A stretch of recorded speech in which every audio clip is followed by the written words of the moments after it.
Do not mistake curiosity for protection. We need your badge. I did not steal anything. Say it. Noah Bennett. You used her son as a trap. William Grant had walked past thousands of bellboys in his hotels without remembering a single name.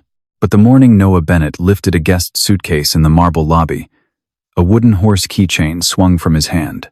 William stopped walking because the back leg of that little horse was crooked in the exact same way as the one he had carved for his wife the night before their private plane fell into the ocean. The lobby did not stop with him. Guests rolled silver suitcases across polished marble. A concierge leaned toward a couple from London and promised their suite would be ready within minutes. Two managers stood near the front desk with practiced smiles, watching everything except the things that mattered. Noah Bennett was helping an elderly woman free her luggage from the edge of a rug. "It happens to everyone, Mrs. Palmer," he said gently, lifting the bag before she could apologize again. "These rugs are more dangerous than they look." The old woman laughed and touched his sleeve. William heard the name. He noticed the way Noah remembered hers. Then the keychain slipped loose again, knocking softly against the brass handle of the suitcase. A small wooden horse, dark from age, smooth at the neck, one back leg too short. William felt the air leave his chest. For a moment, he was no longer standing inside the flagship hotel of Grant Horizon in Manhattan. He was back in a private hangar, 26 years earlier, with wood shavings on his shirt and Eleanor laughing at him from the other side of a workbench. "You own hotels in 4 states, she had said, turning the little horse over in her palm. "But you cannot make one horse stand properly. I made it with love. That is what people say when they make something badly." He had laughed then. He remembered that clearly. He remembered taking the horse back, pretending to inspect it, then giving up because the crooked leg made her smile harder. "One day," he had told her, "I will buy you a real horse." Eleanor had clipped the little wooden one to her keys. "Only if the real one stands better than this." That was the last joke she ever made to him before the flight. They were supposed to be gone for 4 days. No board members, no charity dinners, no relatives asking why they still had no children. Eleanor had packed 2 dresses, a soft blue sweater, 1 paperback novel, and the crooked wooden horse. The private plane went down over dark water before sunrise. William remembered pieces, not a full story. Eleanor's hand gripping his, a sharp drop, the pilot's voice cutting off, the cold rush of water, then the taste of salt, and someone shouting above him on a rocky shore. When he woke, his left hand was empty. Eleanor was gone. For 8 months, William refused to call it mourning. He called it searching. He paid fishermen, divers, retired rescue workers, private investigators, and men who arrived with maps folded in their coat pockets and lies in their eyes. If someone said they saw a woman on a beach, he went. If someone claimed a hospital had admitted an unidentified patient, he sent a lawyer. If a bracelet, scarf, shoe, or torn travel bag appeared in a report, he followed it. Every lead broke. No body was found. At first, people said that meant hope. Later, when hope began to make him look unstable in boardrooms, they stopped using that word around him. Years passed. The search files moved from his desk to a locked cabinet. Eleanor's closet stayed closed. William bought hotels in cities she would never see and avoided every ocean view suite his own company owned. He learned how to speak at galas again. He learned how to sit through dinners without looking at the empty chair beside him. But he never learned how to stop waiting. "Mr. Grant?" His assistant's voice pulled him back. The lobby sharpened around him. Noah was leading Mrs. Palmer toward the elevator now, one hand on the suitcase, the other holding the crooked horse like a private habit. "The board is waiting upstairs," his assistant said. William did not look away from Noah. "Who is he?" She followed his gaze. "The bellboy?" "Yes." She checked her tablet. "Noah Bennett, new hire, 3 weeks in, guest services. Family? I can request his file." "Do that." His voice came out colder than he intended. The assistant nodded quickly. Across the lobby, Noah handed Mrs. Palmer's suitcase to another attendant, then bent to pick up a scarf she had dropped. He folded it carefully before returning it to her, not with the careless efficiency of someone rushing through a shift, but with the patience of someone used to caring for fragile things. William noticed that too. Upstairs, Adrian Grant was already standing at the head of the boardroom table. William's nephew wore a navy suit, a silver tie, and the relaxed confidence of a man who had spent years being mistaken for the future. He had no official promise from William, no signed succession plan, no public appointment. But in families with enough money, silence often became a kind of permission. Adrian knew that. The board knew it. William had allowed it because correcting people required energy he had spent years giving to grief. "Uncle William," Adrian said warmly as William entered. "We were just beginning the Miami numbers." The word uncle landed exactly where Adrian meant it to land. Not private affection.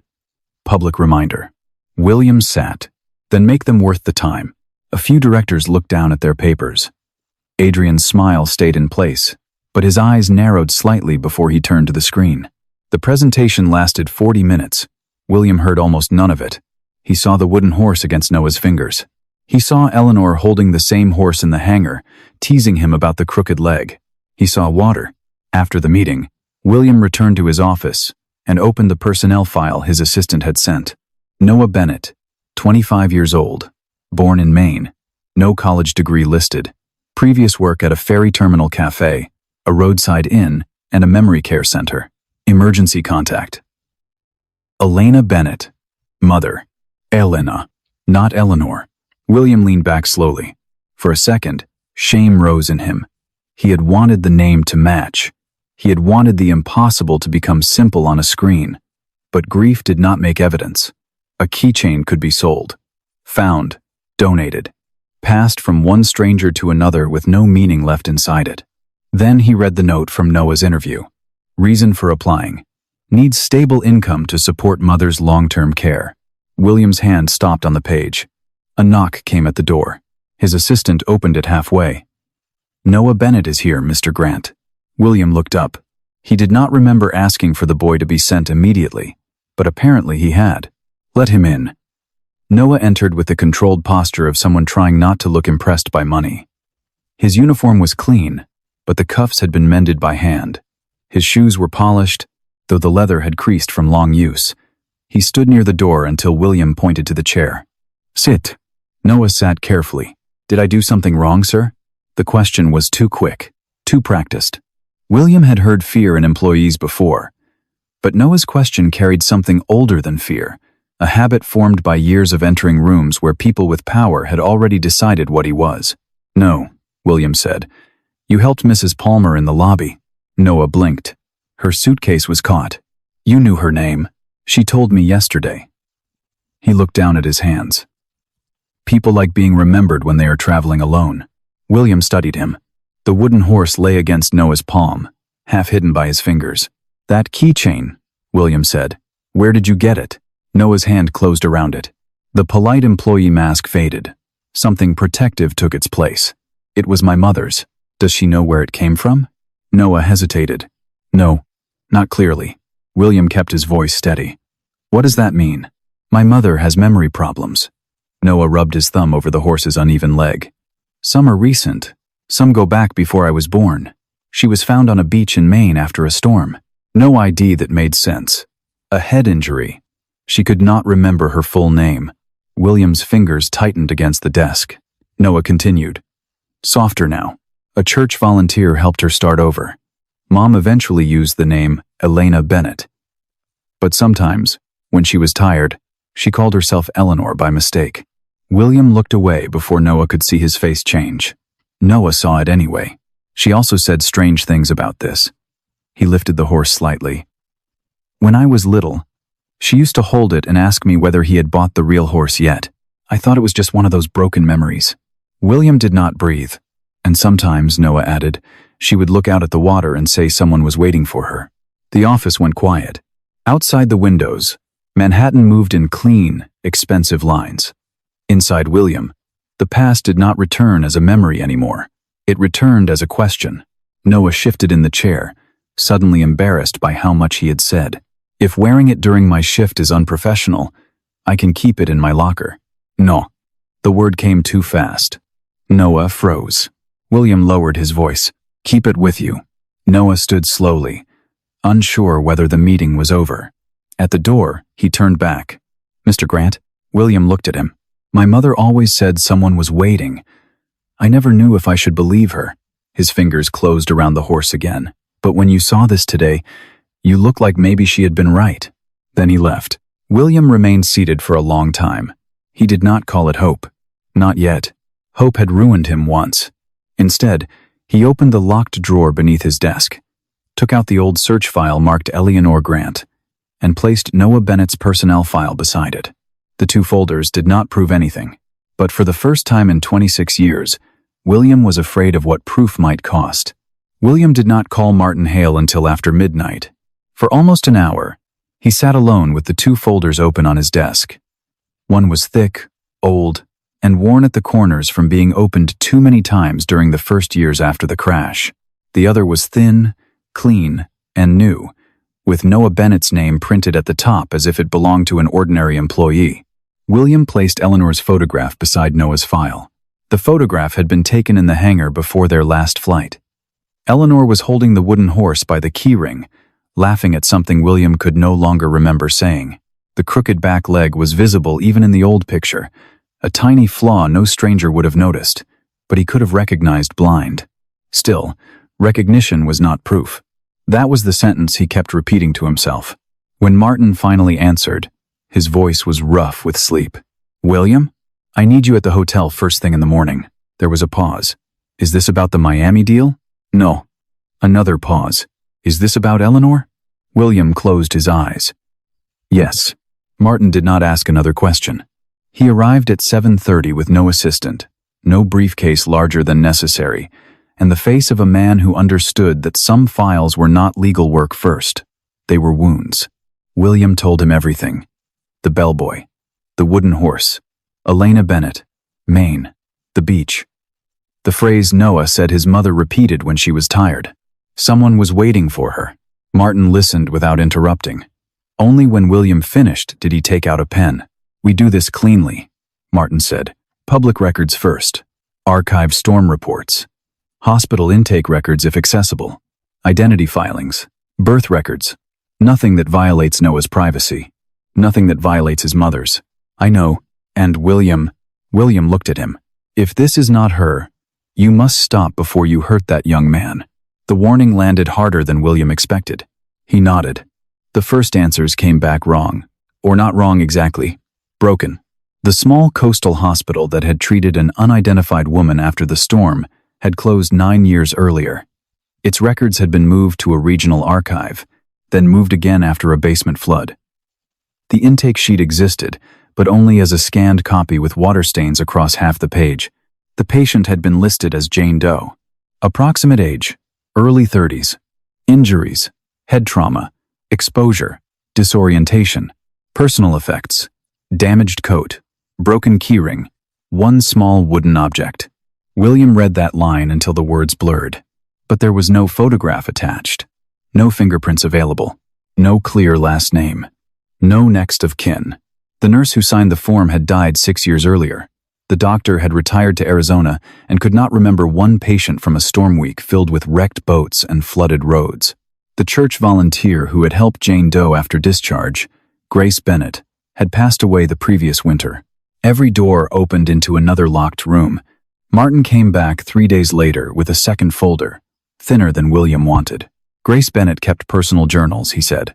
Her niece donated some to a local historical society. Most are not indexed. We found one entry from the week after the storm. William stood before Martin could finish. Martin handed him a copy. The handwriting was delicate and slanted. A young woman from the hospital came to the church office today. She remembers the C, a man's hand, and the name Will. She cried when someone dropped a set of keys. She has a small carved horse and will not let anyone take it. William sat down slowly. For the first time since seeing Noah in the lobby, the floor felt far away. Keep going, he said. There is more, but not enough. Martin turned another page. Several months later, Grace helped her file identity paperwork under the name Elena Bennett. There is a note that the woman considered the name Eleanor but became distressed when asked why. William pressed his thumb to the corner of Eleanor's old photograph. And Noah? Birth record exists. Noah Bennett. Born 7 months after Elena's identity filing. No father listed. 7 months. William looked toward the window. Manhattan was bright outside, clean and impossible. He had spent years building rooms for strangers to sleep in while his wife had been somewhere on the coast, waking up without her own name. Is she alive? Martin's answer came softer. Yes. Public guardianship records show Elena Bennett currently lives in a memory care center outside Camden, Maine. William's hand went to his mouth. Alive. The word should have felt like mercy. Instead, it came with the weight of everything he had not done. While William searched through fragments of the past, Noah kept working in the present. He noticed the changes before anyone explained them. His morning shifts became late-night shifts. His lobby rotation became service elevator duty. A supervisor told him not to linger near executive guests. Another said Mr. Grant appreciated professionalism, not familiarity. The words were polite enough to deny if repeated, which made them more dangerous. Noah wrote each incident in the small pocket notebook he carried for guest requests. Date, time, name, what was said. His mother had taught him that. Memory can betray you, she used to say, tapping the wooden horse against the table. Paper is kinder. On Thursday evening, Adrian Grant stopped him outside the staff elevator. Noah had just finished carrying luggage for a family with 2 sleeping children. One of the boys had left a toy truck on the lobby sofa, and Noah was on his way to return it when Adrian stepped into his path. Noah Bennett, Adrian said, as if he had only just learned the name. Noah straightened. Mr. Grant, you have been getting attention. I'm just doing my job, sir. That is usually the safest thing for someone in your position. Noah did not answer. Adrian's smile was small and clean. My uncle has a habit of collecting wounded things. Old buildings, lost causes, employees with sentimental stories. His eyes dropped to Noah's pocket, where the wooden horse rested. But do not mistake curiosity for protection. Noah felt his hand move toward the keychain and forced it still. I was not asking for protection. No, Adrian said. People like you usually ask without words. For a second, the hallway seemed to narrow. Then Noah reached into his pocket, not for the horse, but for his notebook. He opened it calmly and wrote the time. Adrian's smile faded. What are you doing? Writing down a guest concern, Noah said. I am not a guest. No, sir. Noah closed the notebook. That is why I wrote your name correctly. He stepped around Adrian and continued toward the lobby with the child's toy truck in his hand. Adrian watched him go. It was the first moment he understood Noah would not be easy to crush quietly. That made the plan more necessary. By the next morning, Adrian knew enough to be certain. A junior records clerk in legal had mentioned Martin Hale's requests. An operations assistant had seen the old crash file reopened. Someone in human resources had confirmed Noah's mother was named Elena Bennett and lived in Maine. Adrian did not need a DNA result to see the shape of the threat. For 20 years, he had stood beside William at galas, funerals, ribbon cuttings, and board retreats. He had smiled at donors, absorbed insults from older directors, and waited for the old man's loneliness to become succession. Then a bellboy walked in with a wooden toy, and the entire future shifted. Adrian did not get angry in obvious ways. He scheduled, he delegated, he created paper trails. A direct attack on Noah would look personal. A procedural failure would look unfortunate. Better yet, a scandal would make William hesitate. No billionaire wanted a newly discovered family secret tied to an employee theft investigation. So Adrian chose the presidential suite. The guest would be Victor Lang, a private investor known for collecting rare watches and making hotels afraid of bad press. Adrian personally confirmed his arrival. He praised security in writing. He reminded the guest services manager that only reliable staff should touch VIP luggage. Then he adjusted one line on the rotation sheet. Noah Bennett would be visible in the lobby during Lang's arrival, not near the suite, not near the watch. Visible. A good frame needed witnesses to the wrong thing. That night, Noah called the memory care center during his break. A nurse held the phone near Elena's ear. Hi, Mom, Noah said. It is me. There was a small rustle on the line. My boy? He smiled despite the ache behind his eyes. Yeah, your boy. Are you by the water? No, I'm at work. Pause. I heard the water today. You did? It was loud. Her voice drifted, thin but gentle. I held the horse so he would know I remembered. Noah leaned against the staff hallway wall. Who, Mom? She did not answer right away. Then she whispered, "Will." Noah closed his eyes. When he opened them, Adrian was standing at the far end of the hallway, watching him. Noah lowered the phone slowly. Adrian smiled, as if he had heard nothing. But Noah knew he had. The next morning, Victor Lang's watch disappeared. The accusation did not arrive as a shout. That was what made it dangerous. It arrived as a sealed incident report, a calm phone call from security, and Adrian Grant, standing in the presidential suite with his hands clasped behind his back, while Victor Lang spoke loudly enough for every manager in the room to understand the value of his anger. "My watch was in the leather case on that desk," Lang said. "It is no longer there." The watch had a name, a history, and a price that made the guest services manager stop blinking when she heard it. Adrian let Victor repeat the price twice. Expensive objects had a way of making ordinary employees look guilty before anyone asked a question. The first report appeared clean. Too clean.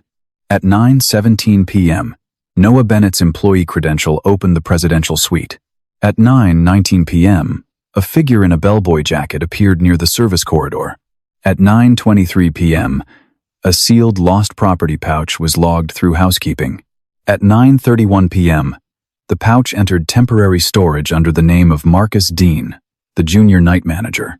By morning, Marcus looked terrified, security looked certain, and Adrian looked disappointed in the way powerful men looked when they wanted punishment to seem like duty. "Noah Bennett should be brought to the lobby," Adrian said. The head of security frowned. "Sir, we usually handle staff questioning downstairs. We also usually avoid having a VIP investor accuse this hotel of protecting thieves." Adrian's voice stayed gentle. "Mr. Lang wants to see accountability." The word accountability did the work Adrian wanted it to do. Noah was helping a family with 3 suitcases when security called his name. He turned from the revolving doors, with a luggage tag still in his hand.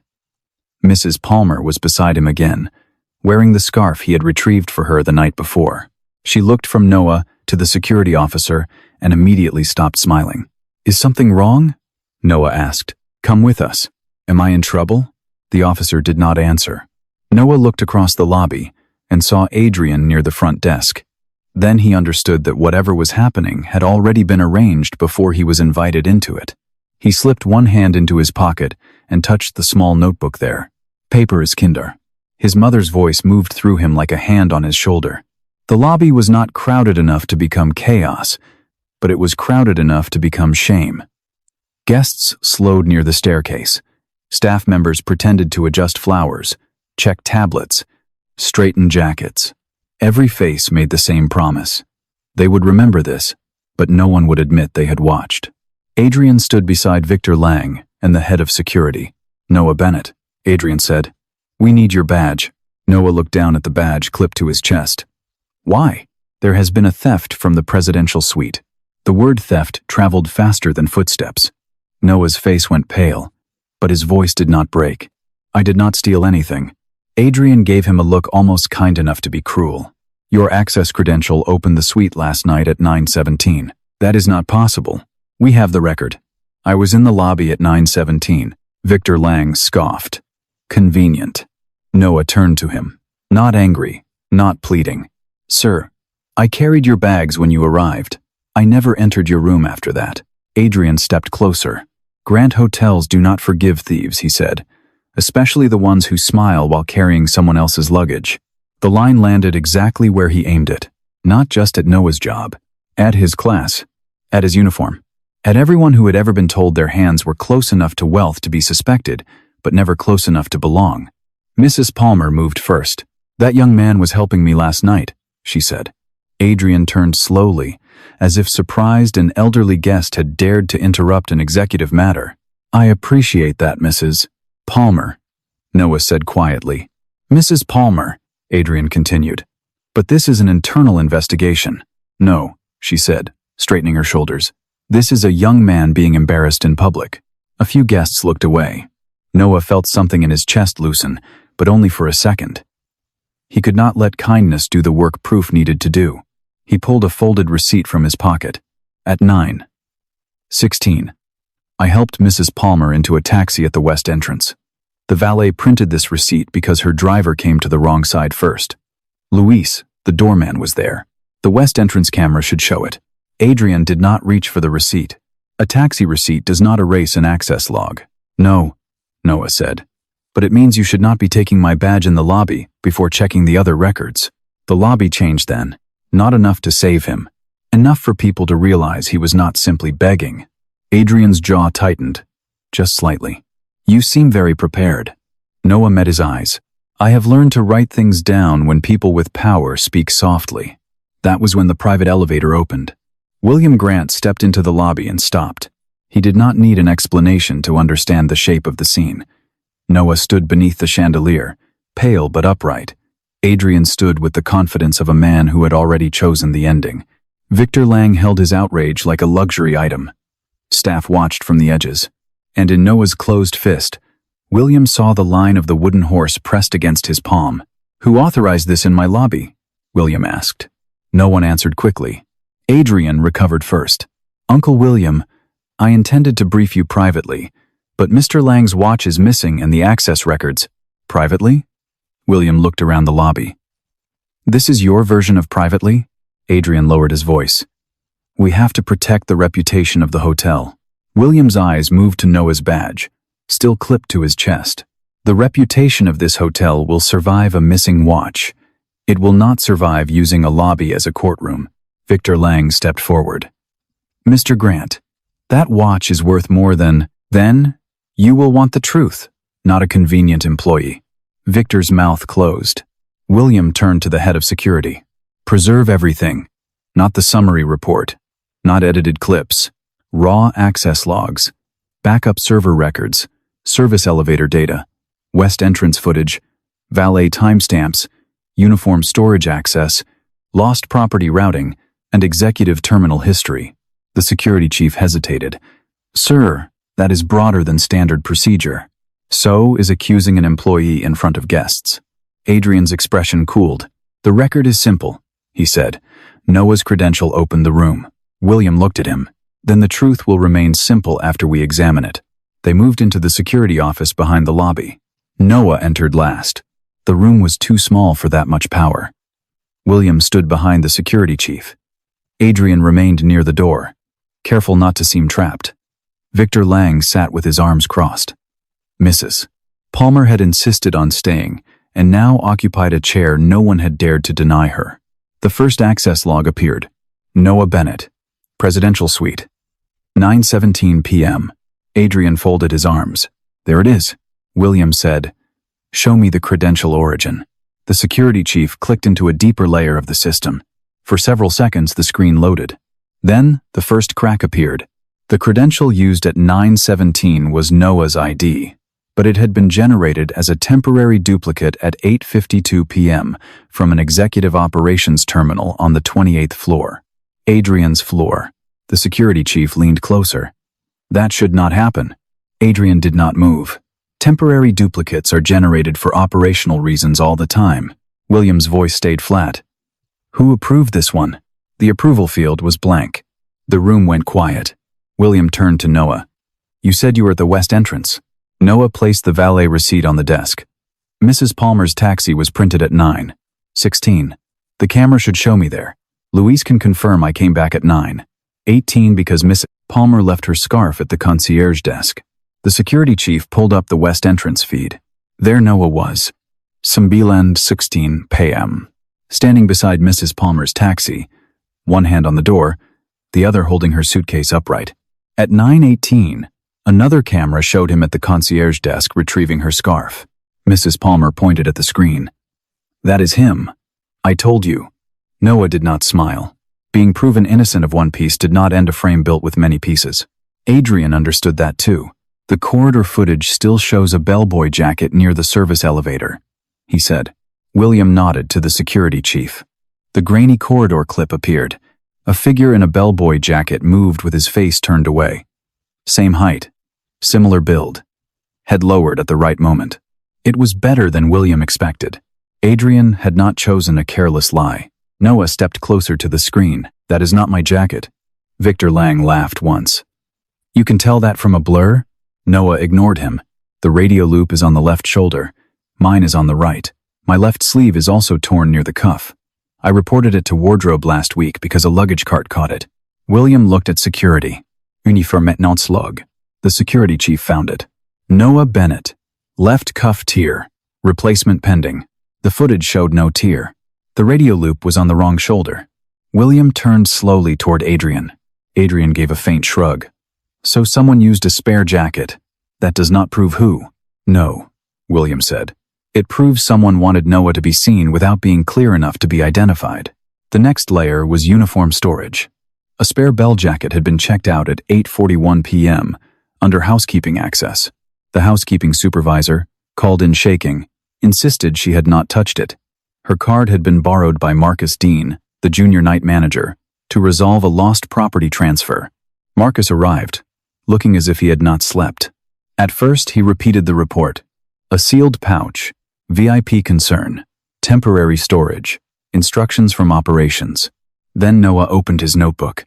Marcus, he said quietly, you told me last Tuesday that operations never calls you directly. You said they always go through housekeeping because you are not authorized for executive requests. Marcus looked at him. Noah turned a page. I wrote it down because I was asking how lost property worked. Marcus's face changed. William said nothing. Silence did what shouting could not. Finally, Marcus lowered his eyes. I got a call, he whispered. From whom? William asked. Marcus looked toward Adrian, then away. Adrian's voice cut in softly. Be careful, Marcus. Careers are fragile. Mrs. Palmer made a small sound of disgust. William did not raise his voice. Careers are not the only fragile things in this room. Marcus swallowed. Mr. Adrian Grant's assistant, he said.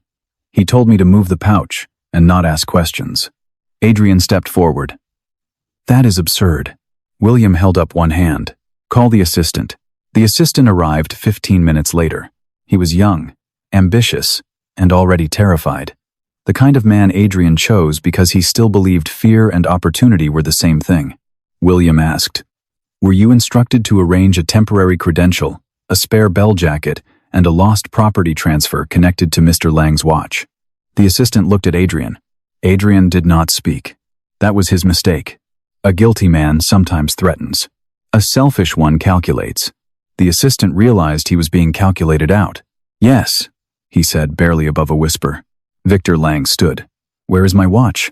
No one answered. Because the watch was not in Adrian's cabinet. It was not in Noah's locker. It was not anywhere obvious enough to make the frame look foolish. They found it after another 30 minutes, inside a sealed transfer pouch in a locked archival cage assigned to Marcus Dean, with a routing code generated from executive operations. The routing code traced back to Adrian's office, not his personal login. He had been too careful for that. But careful did not mean invisible. The code had been created from a terminal that required his physical access card to unlock the room. The security chief turned from the screen. Pale. Adrian's face showed almost nothing, only his left hand, resting near his pocket, tightened into a fist. William looked at the watch case, then at Noah. Noah stood very still. He had helped find the truth. He had given them the receipt, Mrs. Palmer, Luis, the jacket detail, the notebook, Marcus's contradiction. But the bruise of the accusation was still there, visible in the way he kept his shoulders squared, as if expecting another blow. William understood something then. Clearing Noah's name was not enough. The lie had been public. The correction would be public too. William picked up the sealed watch case. Then he turned to Adrian. Boardroom, he said. Adrian's eyes hardened. William did not look away. Now, the boardroom was full within 20 minutes. No one asked why. In Grand Horizon hotels, people learned to recognize the difference between a meeting and a reckoning. A meeting came with coffee, folders, and polite greetings. A reckoning came with William Grant walking in without removing his coat. Adrian entered last. He still looked composed. That was his talent.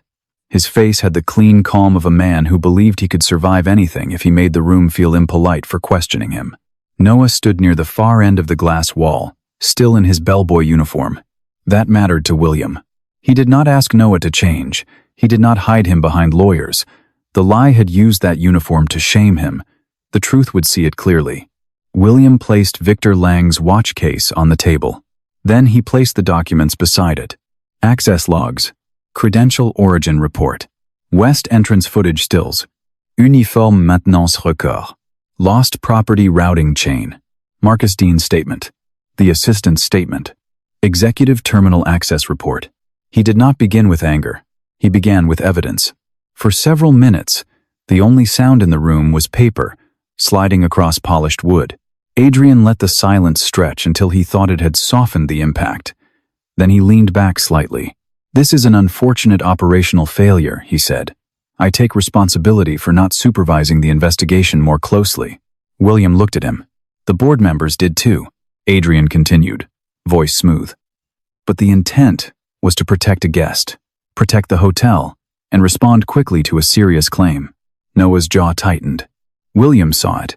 He also saw how carefully Adrian had chosen his words. Not theft. Claim. Not frame. Operational failure. Not apology. Responsibility without guilt. William opened the final folder. "Your assistant says you instructed him to create a temporary duplicate of Noah Bennett's credential." Adrian sighed, almost sadly.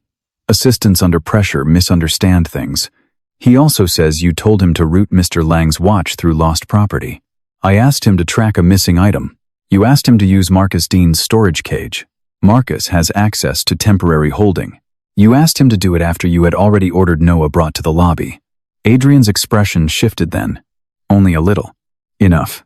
William stepped closer to the table. "You did not want an investigation," he said. "You wanted an audience." No one moved. Adrian's eyes hardened. "And what exactly do you want, Uncle? To tear apart your own company because a bellboy learned to perform innocence well?" Noah looked down. The old reflex. The one people like Adrian counted on. Shame makes honest people lower their eyes faster than guilt does. William saw it and felt something colder than rage. "You are not going to do that again," he said. Adrian turned to him. "Do what?" "Use his job title like an accusation." The room went still. Adrian smiled without warmth. "Forgive me, Mr. Bennett, then." William did not smile back. "No. You will say his full name." Adrian said nothing. William's voice sharpened. "Say it." Adrian looked toward the board, then back at Noah. "Noah Bennett." Again. A flush rose along Adrian's neck. "Noah Bennett." William nodded once. "That is the name of the employee you framed. That is the name that will be cleared in writing. And that is the name this company will apologize to before the end of the day." Adrian stood suddenly. "This is madness." "No," William said. "Madness is believing the company belongs to you because I was too grief-stricken to correct a family assumption." The boardroom changed. Adrian heard the danger before he understood it. William turned to the corporate council. Effective immediately, Adrian Grant is removed from all executive authority within Grant Horizon Hotels. His building access, financial approvals, hiring authority, and board-facing responsibilities are revoked. His office will remain sealed pending external review. "You cannot do this." "I just did. I am family." William looked at him for a long moment. "So was the woman I spent 26 years searching for. You used her son as a trap." The sentence landed like a dropped glass. Noah lifted his head. Adrian's face emptied. William regretted the words the moment they left him. Not because Adrian did not deserve them. Because Noah did not deserve to hear that truth for the first time in a room built for punishment. But it was too late. The room had already heard. Noah looked at William, not with wonder, but with betrayal. "Her son?" he asked. William could not answer quickly enough. Security stepped toward Adrian, but Adrian barely noticed them now. He was staring at Noah with hatred stripped of manners. "You have no idea what you are," Adrian said. William's voice cut through the room. "Remove him." Adrian was escorted out, still looking back, as if the company, the bloodline, and the future had all been stolen from him by a bellboy who had never asked for any of it. When the door closed, the boardroom remained silent. William turned to Noah. "Noah," but Noah stepped back. "Not here." Those two words had more force than shouting. William nodded. The formal apology was issued that afternoon. Human Resources corrected the internal report. Marcus Dean was suspended pending review, but not publicly destroyed for being pressured by someone above him. The assistant was placed under investigation. Victor Lang received his watch and, for once, had nothing clever to say. None of that mattered to Noah yet. A false accusation can be erased from a file faster than from a person's body. That evening, William found him in the employee corridor near the service exit. Noah had changed out of his uniform and into a plain jacket. The wooden horse keychain was in his hand. "Were you ever going to tell me?" Noah asked. William stopped several feet away. "Yes." "When? After the board finished hearing it?" William accepted that because it was true enough to hurt. "I should not have said it there." "No, you should not have known it alone." William looked at the floor. Noah's voice shook, but he did not let it break. "I spent my whole life being careful around men in suits. My mother spent years telling me someone was waiting for her, and I thought the accident had stolen part of her mind. Then I walk into your hotel, get humiliated in your lobby, and find out my life is sitting in your locked folders. I was trying to be certain before I brought something this large to you. You were trying to control it." William looked up. Noah's eyes were wet now, angry, exhausted, and too clear to hide from. "You are not wrong," William said. That answer stopped Noah for a second. William took one step closer, then stopped again. "When I saw the keychain, I wanted it to mean something. When the names did not match, I told myself it meant nothing. When the records were damaged, I was afraid to hope. And when the pieces began to fit, I was afraid to be wrong. But you are right. I kept too much of it from you." Noah looked away. "My mother is not evidence," he said. "No. I am not your replacement for grief. No. And Adrian is not the only person in that building who saw me as something smaller than I was." William swallowed.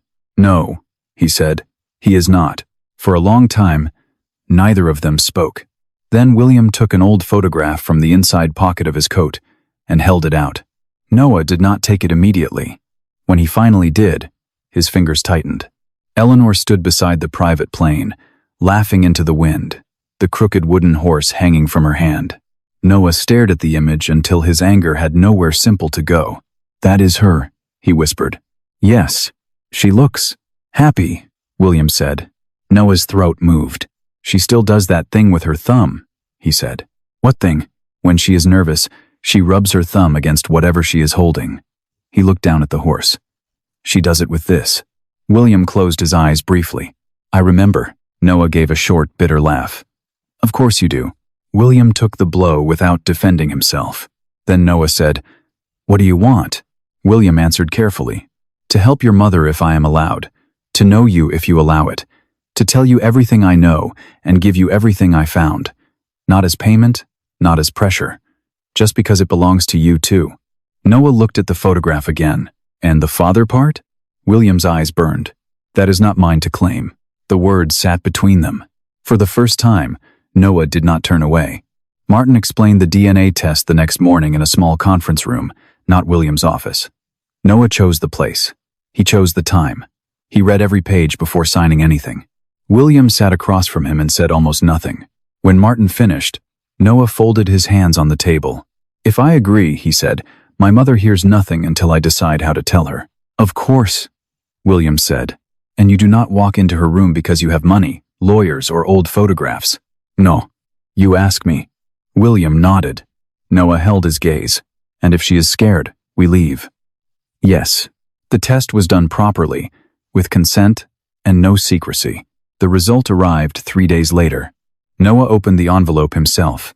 William watched him read it once, then again, then a third time, as if the number might become less impossible if he wore it down with his eyes. 99.9%. Noah Bennett was William Grant's son. Noah placed the paper on the table. He did not cry. William almost wished he would. Tears would have been easier than the quiet. Finally, Noah said, "I thought I would feel something bigger." William's voice was rough. "Maybe it is too big to feel at once." Noah looked at the wooden horse beside the result. "She used to tell me not to lose this," he said. "I thought it was because she was afraid of forgetting more. But maybe she was trying to leave me a map." William looked at the crooked horse. "Then she saved us both." Noah did not answer. 2 days later, they drove to Maine under a gray sky. Noah chose to sit in the back seat. William did not ask him to move. For the first hour, they said almost nothing. The city thinned behind them. Buildings gave way to wet roads, bare trees, and stretches of water that made William's hand tighten every time they appeared between hills. Eventually, Noah spoke without looking at him. "She worked in a bakery for a while. My mom, the woman who took her in, knew the owner. Mom liked the smell of bread because she said it made mornings feel safe. William listened. She could remember strange things. Not dates, not addresses, but feelings. The sound of keys on a table, the smell of salt, the word will. She used to wake up and ask if the tide was coming in, even when we lived miles from the shore. William kept his eyes on the road ahead. Noah continued. When I was 7, I asked why she kept the horse. She said, because he made the leg crooked and promised me a real one. Then she cried so hard I thought I had done something wrong. William turned his face toward the window. He had promised Eleanor a real horse as a joke. She had carried the joke through an ocean, a head injury, a new name, poverty, motherhood, and years of broken memory. Noah saw him wipe his eyes but said nothing. The memory care center outside Camden was small, clean, and quiet. Through the windows, the sea looked pale under the afternoon light. William had bought hotels larger than the whole building. None had ever made him feel so unworthy to enter. At the front desk, Noah signed them in. William waited behind him. That mattered too. Noah led the way down a soft-carpeted hallway, where framed watercolor paintings hung beside each door. Outside room 12, he stopped. His hand rested on the doorknob. If she does not remember you, he said, do not make her apologize. I will not. If she remembers something and then loses it again, do not chase her with questions. I will not.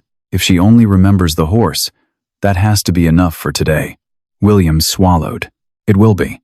Noah opened the door. Eleanor sat by the window in a blue sweater, silver hair pinned loosely back, her hands folded around a cup of tea she had forgotten to drink. She was thinner than in every dream William had punished himself with. Older, of course. So was he. But the angle of her head was the same. The way her thumb rubbed the side of the cup was the same. Noah knelt beside her chair. Mom, he said softly, I brought someone. Eleanor turned. Her eyes moved over Noah first, warming with recognition. My boy. Noah smiled. Yeah, it is me. Then she looked at William. Nothing happened. No flash of memory. No gasp. No miracle made for a camera. Just polite confusion. Hello, she said. William stayed near the door. Hello, Eleanor. Her fingers tightened around the cup. Not much. Enough for Noah to see. He reached into his pocket and took out the wooden horse. Mom, he said, placing it gently in her palm. Look. Eleanor stared at it. For several seconds, she seemed only puzzled. Then her thumb moved over the horse's back, down to the crooked leg. Her mouth trembled. You said it was love, she whispered. William covered his mouth with one hand. Noah leaned closer. Mom? Eleanor's eyes stayed on the horse. You said people call things love when they make them badly. A broken laugh left William before he could stop it. Yes, he said, voice shaking. You said that? Eleanor looked at him again. This time, the confusion did not vanish. It shifted. Something behind it reached forward and could not quite find the door. Will? William bent as if the name had weight. I am here. Eleanor's eyes filled. You were late, she whispered. The sentence almost took him to his knees. I know. Noah looked between them, tears running now, silent and unashamed. Eleanor lifted the wooden horse slightly. Did you ever buy the horse? William let out a breath that was almost a sob. Not yet. Her fingers closed around the little crooked thing. You always said tomorrow. I was wrong. She looked out toward the pale water beyond the window. For a long time, she said slowly, I knew someone was waiting. I just could not remember his face. William stepped forward, only when Noah nodded. Not before. He lowered himself into the chair across from her. I waited, he said, but I did not know where to look. Eleanor looked at Noah. My boy, she said again, as if anchoring herself to the one truth the years had not taken. Noah took her hand. After a moment, he reached for William's. It was not forgiveness. Not yet. It was not a family restored in one afternoon, or 26 lost years returned like a refund. It was 3 people holding the same crooked wooden horse and deciding the wrong ending would not be the final one. Adrian lost his title, his access, and the future he had tried to steal. Grant Horizon Hotels issued Noah the apology he deserved, in writing, with his full name.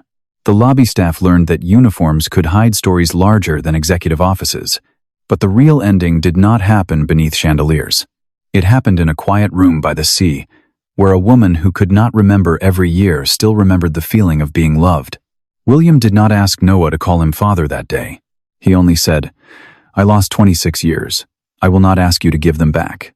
Let me earn the years we still have." Noah looked at Eleanor, then at the wooden horse in her hand. He did not say, "Dad." Not yet. But he nodded. And for William Grant, who had survived the ocean with an empty hand, that was enough to begin. If you have ever seen someone judged by their uniform before anyone knew their story, remember Noah Bennett. Sometimes the person carrying bags through the lobby is carrying a whole lost family with him.